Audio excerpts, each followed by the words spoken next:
Hi hello नमस्ते जय जगन्नाथ सांग मैंने आज मु आंध्र रे आसी पहुँच गली गुपचुप खायापाई। मु जेबे भी आंध्र को आसी केबे भी ओडिशा भले गुपचुप खाएनी। तो आज गोटे जगह इप्सिता कहला कि चल जा स्पेशल गुपचुप दौरान आम खाଇବା। तो आम से खाई आसला ये चिकेन पकोड़ा खाया मत बहुत इच्छा है।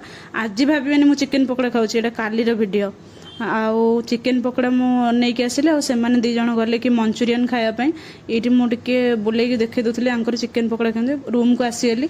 आसला चिकेन पकोड़ा मुझे खोलिकी खाई टेस्ट कली छी छी छी कहते खाली भूसंग पत्र गंध चिकेन पकोड़ा मोर लाइफ रे केबे खाइनी। आ खाई सारा बहुत एसी जोर से देदेलु आम शीत पूरा घोड़े गाड़े बसी आउ जड़े पिला तार पढ़ा सहित मोबाइल टिपार लगी आप्सी तार शोक मोबाइल टिपुची। तापर आम बाहर जाइलु टाइम होता डिनर टाइम प्लेट धरिकी जाइलु खायापे आ छात उपर खाइलार वीडियो कलार अंधारे जहाँ जमी देखला आप गेस करेंगे आम कौन खाऊ जदि भी गेस करेंगे आप निहाती कमेंट करेंगे वीडियो।